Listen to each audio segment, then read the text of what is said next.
Greetings, fellow Kerbonauts! Nerdy Spaceman here, in for another installment of a beginner's guide to Kerbal Space Program. In this episode, we're going to do a Minmus landing. So we're going to use the same rocket as before, and we're going to get up into orbit and get to Minmus and land and come back. This is probably going to be another two-part episode because it takes a lot of time to get there and get into orbit and then find a landing spot, land, and come back again. So this is going to be a lot of fun. So again, we're going to get our ASP, get Bob in there, and launch it. As before, we're going to launch and wait until the first stage gets separated and then begin our gravity turn. And I'm going to zoom all the way back here because the launching gets really loud. And I'm going to launch. Alright, let's go. So here we are. Cool view of this Kerbal Space Center. It looks like the sun's about to set, so we got just a late evening launch. Pretty. So anyways, again, as we're waiting as normal, we are waiting to get to the first stage separation before we do our gravity turn. And the gravity turn is only going to be about 5 degrees because this is an extremely heavy rocket. Here we are. First stage is running out of fuel now. Alright, and then we do the gravity turn. Nice and steady.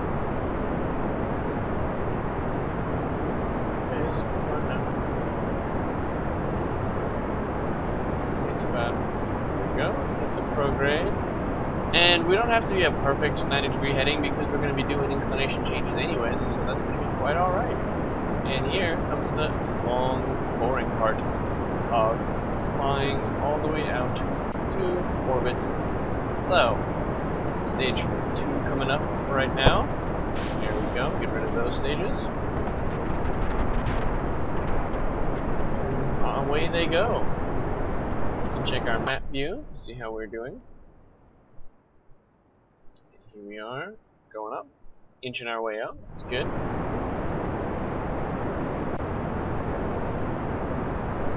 we go, halfway through our third stage now.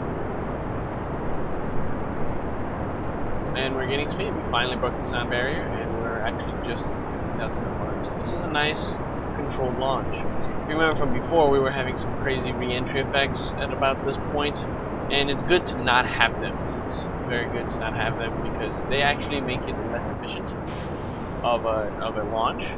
And this is a nice, very steady, stable launch. Only a 5-degree gravity turn in the beginning. It's good, means the rocket doesn't have too much power on itself.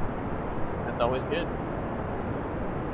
Here we are, we're about to hit Mach 2, but we're way out of the atmosphere, so that is excellent.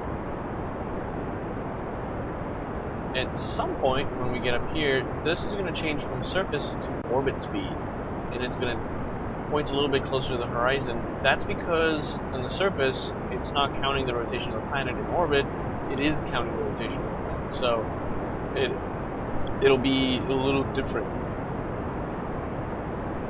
in terms of our speed.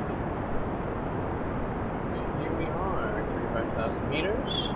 Still up there. It is. Flip the surface and gets us closer to the horizon, and now we're so high up in the atmosphere that the air doesn't really slow us that much, so we can get closer and closer to the horizon and have a very stable launch. We can just add a whole bunch of speed now. There it is. Final stage. There it is. Now we're just left with the long push all the way out into orbit. Go back to map mode here, and then we can watch our Kerbal apoapsis rise slowly because we're only pacing a little bit above the horizon, and we're mostly adding lateral energy, which is great. It makes a very efficient launch because by the time this gets to the altitude we're looking for, we need a very, very short burn to circularize our orbit, so it makes for an awesome launch. This is very good. Now, real life rockets don't actually have throttle control or the ability to switch off and on engines. They usually have it perfectly calculated down to every little degree and every little mass, and they can put any size tanks. They don't have these big segmented tanks where they can only do between certain sizes, and so they usually have that kind of a calculated burn so that they stop burning at the right point when they're in orbit, or they stage right at the very right point to get to wherever they need to get. So it's a little different than Kerbal, but Kerbal is a simpler game. It's more fun than it is ultra realistic. The planets are a lot smaller. They're more, closer to each other and everything. So yeah, that's alright. And here we go. We got to 77. Looks good. And I'm going to go ahead and add a maneuver and circularize us. Oh, there it is. And again, that's a 4-second burn, so we have to add only a little bit of energy, because look how close these 2 points are. Right here and here is when they intersect. So they just need a tad bit of energy, a little smidge, to push them over the edge to get into orbit. And that's great, because look, we have like half our rocket still left to go. So this is an excellently staged rocket, just by coincidence. We get the lander on top, which is going to get us all the way out there. Lucky for us, we don't have to change, we don't have to collect all that barometer data, because we've been collecting it on that previous mission, the moon mission. So this mission should be a lot more efficient in getting us to where we need to be. So as usual, I'm waiting to get out of the atmosphere before time warping, so I can avoid all the extra jiggle. And here we go. Sun is setting, so we're going to be on the dark side soon. We still got a little bit of illumination, because there's a little bit of refraction going through the atmosphere. But soon that'll go away and it'll go dark. I'm just waiting to get into space. This is very interesting, because we're still, considering we're still technically in the atmosphere, we're slowing down a little bit. Every time we do that, we're actually slowing down a bit, so we can actually change our orbit a little bit, or add a little extra prograde, and adjust it until after we get out of the atmosphere. This is going to change ever so slightly over time. You can see here this is slowly decreasing. It's very slow, because the atmosphere is extremely thin at these altitudes. But it's still there. It's still actually affecting our orbit. But we're almost out. And these launches are they take long, because it takes a while for you to actually leave the atmosphere. But you're doing most of the work while you're in the atmosphere, which is actually very good. If you can do that, especially when you're doing it at these thin atmospheres, because it doesn't actually slow you down that much. Because having a very short second burn up in space here to get you in orbit is always much better than having a really long one, because you'll have issues getting a perfectly circular orbit when you do that. Because you'll get, when you split the difference, you'll get right to the highest point, and then you'll be falling. And while you're falling and still burning prograde, you actually get weird effects that change your orbit around. Anyway, here we are. We're in space. Hit my maneuver node. And time warp. And again, it's only a 4-second burn, so we don't have to worry about much at all. So again, T-2 would be when we start burning. 3, 2, here we are. Very tiny burn, just to get us to circularize. And here we are. There it is. 77, 77, perfect. Zooming out here, we're going to go ahead and select Minmus. And look at that, just by coincidence, we got them on top of each other, just a little bit. And I'm going to go ahead and... oh, that's just a little bit already messes it up. But that's alright, we've already got it really close. So add a maneuver, ascending node, so we have to descend to cancel that out. So we're descending here until we get to a point where they flip. And there it is, that's that point. So now you know there's 0. And we want to, look at that, it's 100 meters per second, 100,000. So I'm going to go ahead and decrease, because we're a little high. And then adjust it. So keep decreasing. Adjusting and decreasing until they there it is. Now they're both flipping. See that? And there we go. That's good enough. So they're both 77 still, and this is both 0. So there it is. Perfect maneuver inclination change. I'm gonna point to my maneuver node, and it's only a 5-second burn, so it's not a lot of energy. Time warp, and warp to our next maneuver. Let's get over there. 50 times speed to get us over there. It'll stop us at T-1 minute, and then we'll manually time warp ourselves closer to that launch, that burn time. Okay, here we are. T-minus, there's 3, and we're burning. Here we go. And incoming change. And there we go.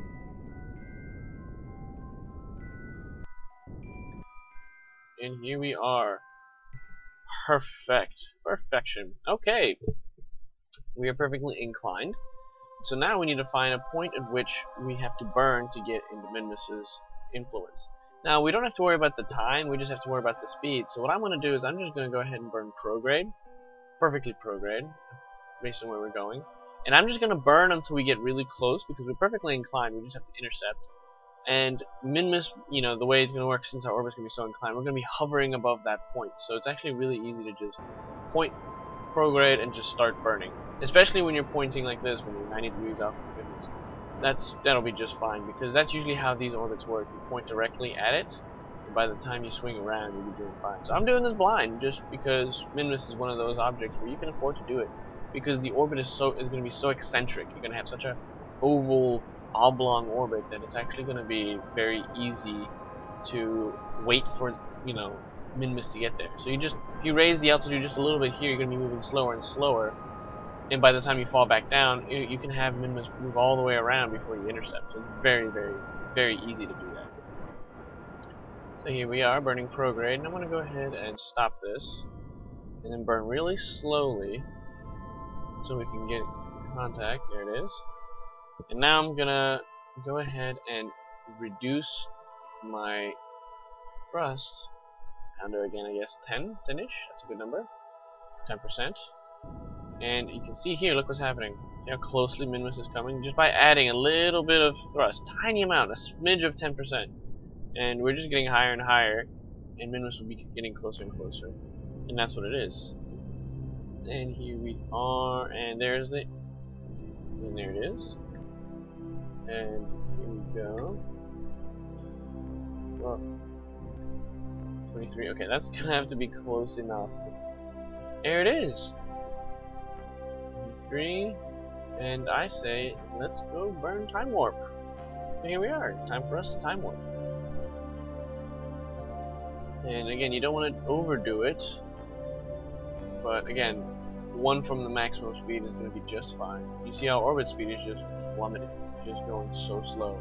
And by the time we hit our apoapse, we're moving so incredibly slow that Minmus is going to make, look at that, like a third of its, or a sixth of its entire orbit just from us waiting here. Look how much Minmus is catching up to us. Meanwhile, it's been, what, 9 days, 10 days now? And it's been a long time in space just waiting for Minmus to catch up to us. And here we are, we're getting close. And there it is, we are around Minmus. Now we've got what it looks like to be a polar orbit. So we need to fix that. And I think the best way to fix that is to, again, add a maneuver node. And spin us around, I guess, this way. There we go, that way, yeah, that's what we want to do. So spin us around that way. That means we're going to be pointing towards the normal, right? Normal, yep. We're going to point towards the normal. And there we go. So we're pointing there. And actually, you know what? I'm going to go ahead and do max. Because we're still, you know, we're limited by our thruster there. So there it is. And we're slowly spinning around. Now you'll notice that the nav ball is actually moving. The reason the nav ball is moving is because we're constantly rotating around the planet. It's pushing us north, constantly pushing this part up, and it's going to keep pushing it around this way. So as it's doing, it's actually changing the degree. That's why it's very advisable to move it extremely slow, so that you have your rocket gives you an opportunity to follow that reticle properly. Also, you're burning tiny amounts of fuel. Look at that, it's not even moving. That's what we want. We're limited by thrust and by orientation. Plus, you'll notice that this should eventually level out, flatten out, hopefully, when we get close to the horizon there. I'll burn a little bit faster. Here we are. We're getting to the point where this is pointing north. When this is pointing north, you know you're perfectly flat. It's another way. You can look at how flat this orbit is. Also, when this the normal is pointing directly on the north, that's how you know you're spinning perfectly flat. There it is. There it is. We're spinning perfectly flat, and it's time for us to get into orbit around Minmus. So again, we select here. Actually, you know what? Let's get closer to the surface. This is pretty far away. So again, we open up a little maneuver node to see which way we're supposed to point this way. So you get us closer to that. That means the anti-normal. So we're going to select the anti-normal, point ourselves in that direction. While we're spinning around, I say let's... Nope, not that. Let's expand our radiators. Why not? Right? There it is. They look cool. Let's do it. Alright, so we're pointing a radial, and again, just a little bit of thrust, very little. It's going to push us real close. And again, to about 15,000, between 10 and 15, so let's do like 13,000. There we go. That's good. And then we can finally add our maneuver node. And it should be right on the... Oh wait, that's not what I wanted to do. See, I pulled the wrong one. Okay, you know what? You can just double click Minmus. Now that's the focus. We can get easier there. Add maneuver and slow us down until we have orbit around Minmus. Oh, flipped on us. There it is. There we go. Come on. There it is. So very little change needed. We'll point towards our maneuver node. Come on, eventually. And there we go. And then time warp. And I can go ahead and warp to next maneuver. This is gonna fly us out there. And you can see how Minmus is actually rotating. So that's why we have to wait to do our maneuver nodes. There it is. And this is gonna be a pretty long burn. Estimated burn time, but that's because our engine is throttled, so let's get rid of the throttle limiter. And it's probably going to be a lot less than that, so I'm going to get really close. I guess T minus 15 seconds, I think that should be enough. Let's do T minus 20. Oh wait, nope. Okay, let's get closer. T minus, there it is, 3 seconds. There it is. Max speed without a limiter. It's going to be a lot less burn time. And there we are. And okay. Time to do the little adjusting. There it is. Here you go. 13, 13. Perfect. So I say, let's see what we can do here. Let's pick a point to land. But before we do that, let's just go ahead and stop here because it's been long enough. And then I'll see you in a part 2 of this episode. This is Nerdy Spaceman. Stay safe and fly far.